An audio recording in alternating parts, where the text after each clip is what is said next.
హరే కృష్ణ. ఈరోజు నుంచి మనం బృందావన కథలోని శ్రవణం చేద్దాము. జై శ్రీ రాధే గోవింద.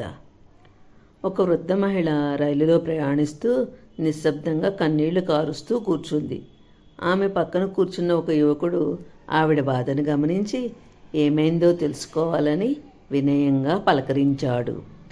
ఆమె మాత్రము సమాధానం చెప్పకుండా అతని వైపు చూసి మరింతగా ఏడుస్తూనే ఉంది. యువకుడు మరోసారి దగ్గరగా కూర్చుని, అమ్మా, ఎందుకు ఏడుస్తున్నారు? మీ బాధకి కారణమేమిటి అని సానుభూతితో అడిగాడు. అయినా ఆవిడ మాట్లాడలేదు. ఇంకా కన్నీళ్లు ఆపుకోలేక కొంగుతో ముఖము మూసుకుని ఏడుస్తూనే ఉంది.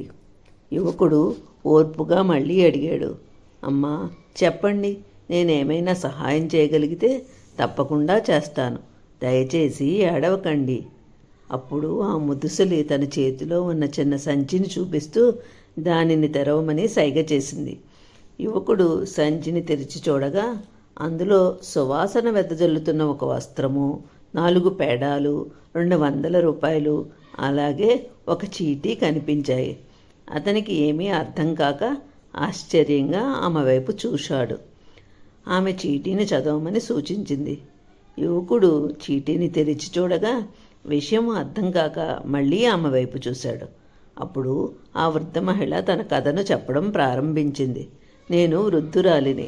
మా ఊరి నుంచి ఒంటరిగా బాంకే బిహారీ అంటే శ్రీకృష్ణ దర్శనం కోసం బృందావనానికి వెళ్ళాను. ఆలయ మెట్లు ఎక్కి హుండీలో 200 రూపాయలు సమర్పించాను. దర్శనం పూర్తయ్యాక అక్కడి గోస్వామి అంటే పూజారి ప్రసాదంగా ఒక పేడ ఇచ్చారు. నేను మరొకటి ఇవ్వమని అడిగితే, అమ్మా, అలా కుదరదు, అందరికీ ఒక్కొక్కటే ఇస్తాము అన్నారు. దానితో కోపంగా నాకు ఇది కూడా అవసరం లేదు అని తిరిగి ఇచ్చేసి బయటికి వచ్చేశాను. బయటికి వచ్చాక కోపంతోనే ఎంత దూరం నుంచి వచ్చాను, 2 పేడాలు కూడా ఇవ్వలేదని సణుగుతూ చిటపటలాడుతూ, పెద్దదానని కూడా చూడలేదు ఈ కన్నయ్య, అసలు పట్టించుకోడు, ఇలా అయితే ఈ వయసులో మళ్ళీ మళ్ళీ వస్తానా అంటూ రోషపడి కలగలిసిన బాధతో గుడి బయట ఒక గట్టు మీద కూర్చున్నాను. అప్పుడే ఒక చిన్న పిల్లవాడు ఒక సంచిని పట్టుకుని వచ్చి, మా అమ్మ, ఇది కాసేపు పట్టుకోండి, నేను వెంటనే వస్తాను అని చెప్పి వెళ్ళిపోయాడు. ఠాకూర్ మీద కోపంతో ఉన్న నేను ఆ పిల్లవాడిని పూర్తిగా చూడలేదు. ఏమిచ్చాడో ఏమిటో కూడా చూడలేదు. చాలాసేపు అక్కడే ఉన్నాను, కానీ అతను తిరిగి రాలేదు. చాలాసేపు ఎదురు చూసి ఆ సంచిలో ఏముందో చూడాలని తెరిచి చూడగా అందులో 200 రూపాయలు, 4 పేడాలు, సువాసనతో నిండిన ఠాకూర్ వస్త్రము, అలాగే ఈ చీటీ కనిపించాయి అంటూ ఆమె కన్నీళ్లతో ఆ చీటీని చూపించింది. ఆ యువకుడు ఆ చీటీని చదివాడు.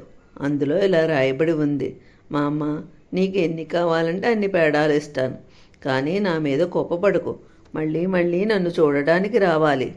ఆ మాటలు చదివిన వెంటనే ఆ యువకుడి కళ్ళలో నీళ్లు మెరిశాయి. ఆ వృద్ధ మహిళ మాత్రము కృష్ణ, కన్నయ్య, ఠాకూర్ అని భక్తితో పిలుస్తూ ఆనంద బాష్పాలతో కూర్చుంది. జై శ్రీ బృందావన విహారికి జై. హరే కృష్ణ కృష్ణ కృష్ణ హరే హరే, హరే రామ రామ రామ హరే హరే.